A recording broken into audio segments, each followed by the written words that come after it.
नमस्कार प्यारे विद्यार्थियों, स्वागत है आप सबका हमारे अपने YouTube चैनल जेके एजुकेशन पर। तो आज मैं फिर हाजिर हूँ आपके सामने एक नई क्लास के साथ। तो क्लास बहुत ही शानदार रहने वाली है। तो BSTC 2024 और PTT 2024 का एग्जाम जितने भी देने वाले हैं उनके लिए क्लास जो है बहुत ही महत्वपूर्ण रहने वाली है। टोटल प्रश्न मैं लेकर आया हूँ 30 में से आपके कितने क्वेश्चन राइट होते हैं लास्ट में कमेंट करके जरूर बताएंगे। और क्लास पसंद आए तो क्लास को लाइक जरूर करें। चैनल से यदि आप नए जुड़े हो तो चैनल को सब्सक्राइब जरूर करें और बेल आइकन प्रेस कर लें ताकि नेक्स्ट वीडियो का नोटिफिकेशन जल्दी से आपको मिल सके। तो आइए क्लास को शुरू करते हैं बिना समय गंवाए। तो देखिएगा यहाँ पर पहला प्रश्न है आपके सामने कि राजस्थान का अक्षांशीय विस्तार कितना है। बताएगा राजस्थान का अक्षांशीय विस्तार कितना आ जाता है। क्या 23 डिग्री 3 उत्तरी अक्षांश से 30 डिग्री 12 उत्तरी अक्षांश है क्या। 25 डिग्री 5 उत्तरी अक्षांश से 30 डिग्री 17 उत्तरी अक्षांश है क्या। 25 डिग्री 3 उत्तरी अक्षांश से 30 डिग्री 25 उत्तरी अक्षांश है क्या। या फिर 30 डिग्री 3 उत्तरी अक्षांश से 35 डिग्री 12 उत्तरी अक्षांश आ जाएगा। कौन सा पहले क्वेश्चन का आंसर, कौन सा ऑप्शन यहाँ पर राइट रहेगा, जल्दी से पहले क्वेश्चन का आंसर कमेंट करेंगे कौन सा राइट होगा भाई। तो 23 डिग्री 3 उत्तरी अक्षांश से 30 डिग्री 12 उत्तरी अक्षांश यहाँ पर राइट होगा। जो भी ए बता रहा है उस बंदे का यहाँ पर राइट आंसर हो जाएगा। ठीक है, जो भी ए बता रहा है उसका राइट है। क्या है भाई, अक्षांशीय विस्तार 23 डिग्री 3 उत्तरी अक्षांश से 30 डिग्री 12 उत्तरी अक्षांश यहाँ पर राइट हो जाएगा। चलते हैं अगले क्वेश्चन की ओर। दूसरा क्वेश्चन देखिएगा। दूसरे क्वेश्चन का आंसर कमेंट करें कि राजस्थान की पूर्व से पश्चिम तक चौड़ाई कितनी है। क्या पूछा गया है, राजस्थान की पूर्व से पश्चिम तक की चौड़ाई आपसे पूछी है। क्या 879 किलोमीटर है, क्या 826 किलोमीटर है, क्या 880 किलोमीटर है, या फिर 869 किलोमीटर आ जाएगी। पूर्व से पश्चिम की आपसे लंब चौड़ाई पूछी है, क्या हो जाएगी भाई 869 किलोमीटर। ठीक है, जो अभी ऑप्शन डी बता रहा है उसका राइट हो जाएगा। यदि उत्तर से दक्षिण पूछे तो कितना 826 किलोमीटर। ठीक है, पूर्व से पश्चिम 869 किलोमीटर, उत्तर से दक्षिण पूछे तो 826 किलोमीटर याद रखेंगे। अगले क्वेश्चन की ओर बढ़ेंगे। तीसरा क्वेश्चन देखिएगा। बताइए निम्न में से किस झील को डेबर झील के नाम से भी जाना जाता है। बताएगा ऐसी झील जिसको डेबर झील भी कहा जाता है, कौन सी झील है। क्या जैसमंद झील है, क्या कायलाना झील है, पिछोला झील है, या फिर अमर सागर झील आ जाएगी। कौन सी झील आ जाती है जिसको डेबर झील भी कहा जाता है। तो कौन सी है भाई, जैसमंद झील। जो भी ए बता रहा है उसका राइट हो जाएगा। डेबर झील के नाम से किस झील को जाना जाता है, जैसमंद झील को। चले आगे देखिएगा अगला क्वेश्चन। चौथे क्वेश्चन का आंसर कमेंट करेंगे कि गंग नहर कौन सी नदी से निकली गई है। बताइएगा गंग नहर कौन सी नदी से निकलती है। क्या गंगा नदी से निकलती है, सतलज नदी से निकलती है, फिर व्यास या फिर रावी। चौथे क्वेश्चन का आंसर क्या होगा, गंग नहर कौन सी नदी से निकलती है। जो भी बी बता रहा है उसका राइट हो जाएगा, सतलज नदी से निकलती है। कौन सी नदी से निकलती है भाई, सतलज नदी से निकलती है। अगले क्वेश्चन की ओर बढ़ेंगे। पांचवा क्वेश्चन। पांचवें क्वेश्चन का आंसर कमेंट करें। इंपोर्टेंट क्वेश्चन यहाँ पर आ जाता है, बार बार एग्जाम में पूछे जाने वाला ये क्वेश्चन है कि 2001 से 2011 के मध्य राजस्थान की जनसंख्या में कितने प्रतिशत की वृद्धि आपसे हुई है। ठीक है, पूछा गया है कि 2001 से 2011 के मध्य राजस्थान की जनसंख्या में कितने प्रतिशत वृद्धि हुई है। क्या 21.48% वृद्धि हुई है, 21.3% वृद्धि हुई है, 25.38% वृद्धि हुई है, फिर 24.3% वृद्धि हुई है। कितनी प्रतिशत वृद्धि हुई है भाई 2001 से 2011 के मध्य कितनी प्रतिशत वृद्धि हुई है, 21.3%। कितने प्रतिशत, 21.3%। याद रखेंगे, क्वेश्चन ये इंपॉर्टेंट है। चले अगले क्वेश्चन की ओर। छठा क्वेश्चन देखिएगा। राजस्थान में सर्वाधिक जनसंख्या घनत्व किस जिले में आ जाती है। बताएगा राजस्थान में सर्वाधिक जनसंख्या घनत्व किस जिले की है। क्या केरौली की है, क्या जैसलमेर की है, क्या बांसवाड़ा की है, या फिर जयपुर की है। इसी क्वेश्चन है, इंपॉर्टेंट क्वेश्चन भी आ जाता है कि राजस्थान में सर्वाधिक जनसंख्या घनत्व किस जिले का है, किस जिले का आ जाएगा। जो भी डी बता रहा है उसका राइट हो जाएगा, जयपुर की। यदि आपसे पूछा जाए ये सर्वाधिक जनसंख्या घनत्व आपसे पूछा जाए तो जयपुर, यदि न्यूनतम आपसे पूछा जाए तो जैसलमेर। ठीक है, सर्वाधिक पूछा जाए तो जयपुर और न्यूनतम जनसंख्या घनत्व पूछा जाए तो जैसलमेर जिला आ जाएगा।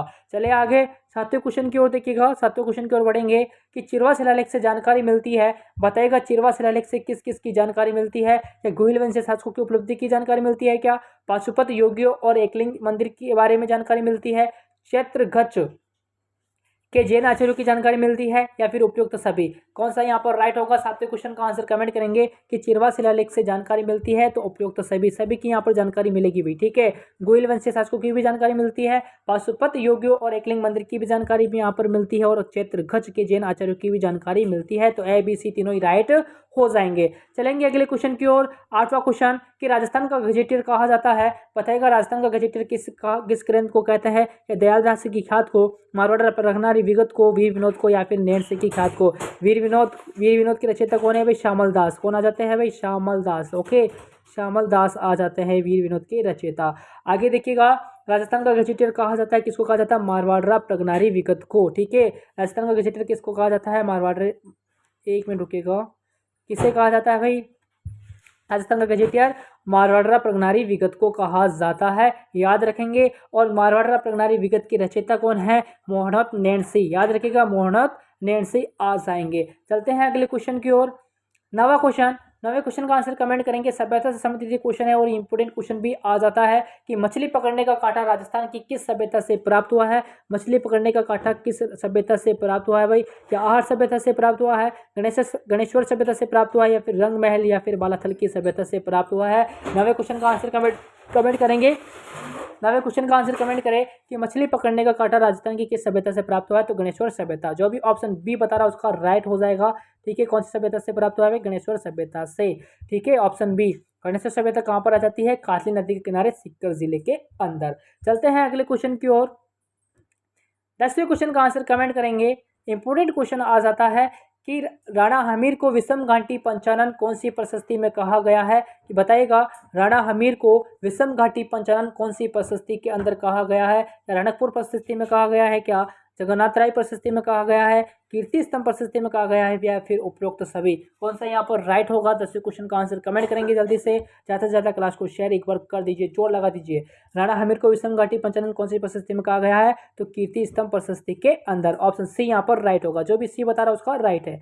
अगले क्वेश्चन की ओर बढ़ेंगे। 11वां क्वेश्चन कि बिजोलिया के किसानों की मांगों के औचित्य की जांच करने के लिए अप्रैल 1919, तारीख याद रखिएगा, अप्रैल 1919 में किस जांच आयोग का गठन किया गया है? क्या रॉयल कमीशन आयोग का गठन किया गया है, बिंदुलाल भट्टाचार्य आयोग का गठन किया गया है, विजय राघवाचार्य जांच आयोग का गठन किया गया है, या फिर उपयुक्त सभी? बताइएगा इसका आंसर क्या होगा। 11वें क्वेश्चन का आंसर कमेंट करेंगे। कौन से गठन, किस आयोग का गठन किया गया है? तो बिंदुलाल भट्टाचार्य आयोग का गठन यहाँ पर किया गया है। जो भी बी बता रहा है उसका राइट हो जाएगा। चलते हैं अगले क्वेश्चन की ओर। कौन सा आंसर होगा भाई? बिंदुलाल भट्टाचार्य आयोग का गठन किया गया है। अगले क्वेश्चन की ओर चलेंगे। 12वां क्वेश्चन कि चौरी कर 1903 ईस्वी में लगाया गया था। बताइएगा, चौरी कर जो है 1903 के अंदर किसके द्वारा लगाया गया था? क्या राव कृष्ण सिंह के द्वारा, राव पृथ्वी सिंह के द्वारा, राव केशव दास के द्वारा, या फिर राव गंगा सिंह के द्वारा? 12वें क्वेश्चन का आंसर कमेंट करेंगे कि चौरी कर 1903 ईस्वी में लगाया गया था, किसके द्वारा? राव कृष्ण सिंह के द्वारा। ऑप्शन ए यहाँ पर राइट होगा। चलते हैं अगले क्वेश्चन की ओर। 13वें क्वेश्चन का आंसर कमेंट करेंगे कि आगे बाण नामक राजस्थानी समाचार पत्र किसने निकाला है? बताएगा, आगे बाण नामक समाचार पत्र किसके द्वारा निकाला गया? जय नारायण व्यास के द्वारा, हरिलाल शास्त्री के द्वारा, जमनालाल बजाज के द्वारा, या फिर ज्वाला प्रसाद शर्मा के द्वारा? 13वें क्वेश्चन का आंसर कमेंट करेंगे, क्या होगा अभी 13वें क्वेश्चन का आंसर? तो जय नारायण व्यास के द्वारा। ऑप्शन ए यहाँ पर राइट है। अगले क्वेश्चन की ओर बढ़ेंगे। 14वां क्वेश्चन कि राजस्थान निर्माण के द्वितीय चरण राजस्थान संघ की राजधानी थी। राजस्थान संघ की राजधानी आपसे पूछी जा रही है, द्वितीय चरण ये आ जाता है। क्या अलवर है, क्या उदयपुर, कोटा, या फिर जयपुर? बताइएगा, राजस्थान संघ की राजधानी क्या थी? तो कोटा। जो भी सी बता रहा है उसका राइट हो जाएगा। ठीक है, इंपॉर्टेंट क्वेश्चन ये है, ध्यान में रखेंगे। अगले क्वेश्चन देखें। इस क्वेश्चन का आंसर कमेंट करेंगे कि खारी नदी जिस अफवाह तंत्र का अंग है वह है। बताइएगा, खारी नदी किस अफवाह तंत्र का अंग आ जाएगा? क्या अरब सागरीय, अनिश्चित अफवाह, आंतरिक अफवाह, या फिर बंगाल की खाड़ी? कौन सा तंत्र है भी? आंतरिक अफवाह तंत्र ये आ जाएगी। ठीक है, खारी नदी जिस अफवाह तंत्र का अंग है वो कौन सा है? आंतरिक अफवाह तंत्र। ठीक है, सी यहाँ पर राइट होगा, जो भी सी बता रहा है उसका राइट होगा। अगले क्वेश्चन की ओर बढ़ेंगे। 16वां क्वेश्चन कि गुल्ला की बावड़ी अथवा गुलाब बावड़ी कहाँ स्थित है? इंपॉर्टेंट क्वेश्चन है भाई। गुल्ला की बावड़ी अथवा गुलाब बावड़ी कहाँ पर स्थित है? कोटा, राजसमंद, उदयपुर, या फिर बूंदी? 16वें क्वेश्चन का आंसर कमेंट करेंगे। जो भी डी बता रहा है उसका राइट होगा, बूंदी। ठीक है, गुल्ला की बावड़ी अथवा गुलाब बावड़ी कहाँ पर स्थित है? बूंदी के अंदर। चले आगे देखिएगा। 17वां क्वेश्चन भी इंपॉर्टेंट आ जाता है कि किस शिलालेख में अजमेर के चौहान वंश को वत्स गोत्रीय ब्राह्मण कहा गया है? बताइएगा, किस शिलालेख में अजमेर के चौहान वंश को वत्स गोत्रीय ब्राह्मण कहा गया है? क्या अजमेर के लेख में, बीनमाल के लेख में, बिजोलिया शिलालेख में, या फिर आबू के लेख के अंदर? कौन सा आंसर होगा 17वें क्वेश्चन का? जो भी सी बता रहा है उसका राइट हो जाएगा, बिजोलिया शिलालेख के अंदर। कब का आ जाता है? 1170 ईस्वी। याद रखेंगे, बिजोलिया शिलालेख 1170 ईस्वी। चले अगले क्वेश्चन की ओर।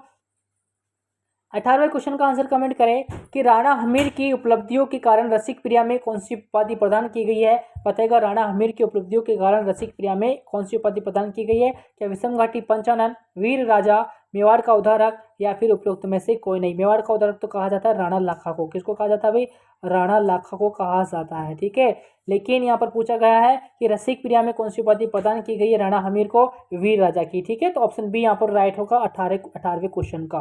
18वें क्वेश्चन का आंसर क्या रहेगा, बी। जो भी बी बता रहा है उसका राइट होगा। चलते हैं आगे। 19वें क्वेश्चन का आंसर कमेंट करेंगे कि कोटा में कौन सा पॉलिटिकल एजेंट था जिसका सिर काटकर शहर में घुमाया गया। बताएगा कोटा का पॉलिटिकल एजेंट कौन था जिसका सिर काटकर शहर में घुमाया गया। क्या मेजर बटन है, मेक मोशन है, या पैट्रिक लॉरेंस है, या फिर ए एंड बी दोनों हो जाएंगे। कौन होगा भाई, मेजर बटन। जो भी ए बता रहा है उसका राइट हो जाएगा। ठीक है, कोटा का पॉलिटिकल एजेंट कौन आ जाता है, मेजर बटन, जिसका सिर काटकर पूरे शहर में घुमाया गया था।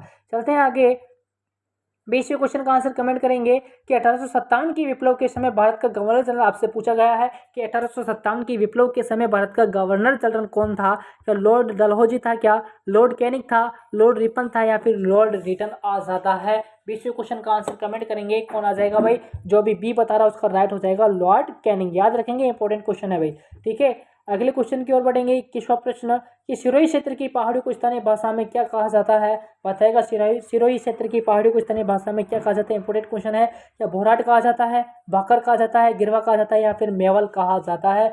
सिरोही क्षेत्र की पहाड़ी को स्थानीय भाषा में क्या कहा जाता है, तो क्या कहा जाता है, भाकर। ठीक है, ऑप्शन बी आप ध्यान में रखेंगे। सिरोही क्षेत्र की पहाड़ी को स्थानीय भाषा में क्या कहा जाता है, भाकर। ऑप्शन बी यहाँ पर राइट होगा। चलते हैं अगले क्वेश्चन की ओर। 22वां क्वेश्चन कि लाठी श्रृंखला क्या है। पूछा गया है कि लाठी श्रृंखला क्या है, कि गाय की एक प्रजाति है क्या, खनिज पट्टी है क्या। यहाँ पर पट्टी है भाई। ठीक है, खनिज पट्टी याद रखेंगे, खनिज पट्टी है, यहाँ पर पत्ती नहीं है। भूगर्भीय जल पट्टी है क्या, वन्यजीव श्रृंखला है। बताइएगा लाठी श्रृंखला क्या है। 22वें क्वेश्चन का आंसर आप कमेंट करेंगे। जो भी सी बता रहा है उसका राइट होगा, भूगर्भीय जल पट्टी। चलते हैं आगे 23वें क्वेश्चन की ओर। तो क्वेश्चन 23 का आंसर कमेंट करेंगे कि मरुस्थलीय भाग में चलने वाली शुष्क तथा अति गर्म हवा क्या कहलाती है। बताएगा मरुस्थलीय भाग में चलने वाली शुष्क तथा अति गर्म हवा क्या कहलाएगी। क्या बबूलिया, लू, बिलजार्ड, या फिर इनमें से कोई नहीं। कौन सा आंसर होगा, 23 का आंसर कमेंट करेंगे। क्या होगा भाई, लू। ठीक है, ऑप्शन बी यहाँ पर राइट होगा। ओके, लू यहाँ पर सही आंसर होगा। जो भी बी बता रहा है उसका राइट है। आगे चलेंगे 24वें क्वेश्चन की ओर। नदी जिस पर मेजा बांध बना है। प्रश्न इंपोर्टेंट है, बार बार एग्जाम में पूछा गया ये प्रश्न आ जाएगा कि नदी जिस पर मेजा बांध बना है कौन सी नदी है भाई। क्या कोठारी नदी पर बना है, क्या बनास नदी पर बना है, क्या माही नदी पर बना है, या फिर खारी नदी पर बना है। किस नदी पर बना है भाई, बना कोठारी नदी पर। ऑप्शन ए जो भी बता रहा है उसका राइट हो जाएगा। ठीक है, मेजा बांध किस नदी पर बना है, कोठारी नदी पर। चले आगे देखिएगा अगला क्वेश्चन 25वां क्वेश्चन कि राजस्थान की किस प्रसिद्ध झील पर नटनी का चबूतरा निर्मित है। प्रश्न इंपोर्टेंट है। नटनी का चबूतरा जो है किस झील पर आ जाता है। क्या जैसमंद झील के किनारे, पिछोला झील के किनारे, नक्की झील के किनारे, या फिर सांबर झील के किनारे। ठीक है, बताइएगा राजस्थान की किस प्रसिद्ध झील पर नटनी का चबूतरा आ जाएगा, पिछोला झील। ऑप्शन बी यहाँ पर राइट होगा। ठीक है, 14वीं शताब्दी के अंदर पिछोला झील का निर्माण किसने करवाया था, राणा लाखा के काल में एक बंजारे के द्वारा करवाया गया है। ये भी तथ्य आप याद रखेंगे। चलते हैं अगले क्वेश्चन की ओर। 26वां प्रश्न निम्न में से किस वृक्ष का वैज्ञानिक नाम प्रोसोपिस सिनेरेरिया है। प्रश्न इंपोर्टेंट है। निम्न में से किस वृक्ष का वैज्ञानिक नाम प्रोसोपिस सिनेरेरिया है। क्या आम का है, क्या बबूल का है, राजस्थान का सागवान रोहिड़ा को कहा जाता है। ठीक है, क्या रोहिड़ा है या फिर खेजड़ी है। राजस्थान का सागवान किसे कहते हैं भाई, रोहिड़ा को।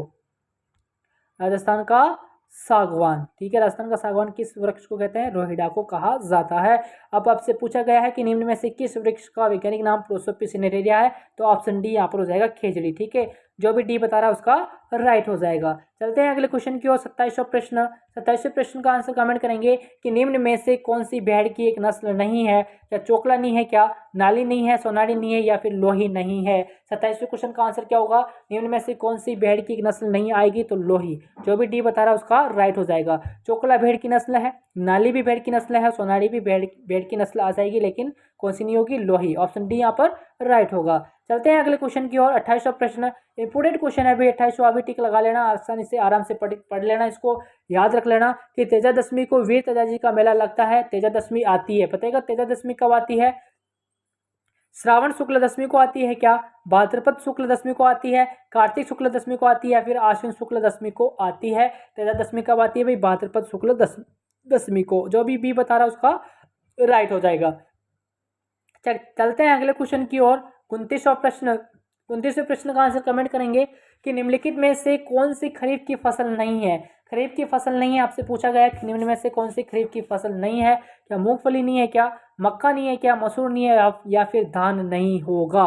कौन सा होगा भाई 29 का आंसर, 29वें प्रश्न का आंसर कमेंट करेंगे। देखिएगा मूंगफली खरीफ की फसल है, मक्का खरीफ की फसल है, धान भी खरीफ की फसल है, लेकिन मसूर किसकी फसल आ जाएगी, खरीफ की फसल नहीं होगी। ठीक है, जो भी ऑप्शन सी बता रहा है उसका राइट हो जाएगा। चलते हैं अगले क्वेश्चन की ओर। 30वां प्रश्न कि जयपुर ब्लू पोट्री के लिए प्रसिद्ध है, किसके लिए प्रसिद्ध है भाई, ब्लू पोट्री के लिए प्रसिद्ध है। ये चित्रकारी किस बर्तनों पर की जाती है, किन बर्तनों पर की जाती है। जयपुर ब्लू पोट्री के लिए प्रसिद्ध है, यह चित्रकारी किन बर्तनों पर की जाती है। ये कांच और चीनी के बर्तनों पर की जाती है, क्या केवल कांच के बर्तनों पर की जाती है, क्या चीनी मिट्टी के बर्तनों पर की जाती है, या फिर पीतल के बर्तनों पर की जाती है। क्वेश्चन नंबर 30 का आंसर कमेंट करेंगे। कौन सा होगा भाई, जो भी सी बता रहा है उसका राइट हो जाएगा, चीनी मिट्टी के बर्तनों पर।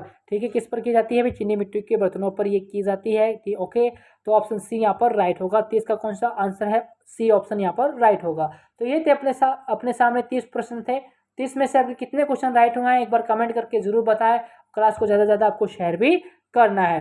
तो मिलेंगे नेक्स्ट वीडियो के साथ में, तब तक के लिए नमस्कार।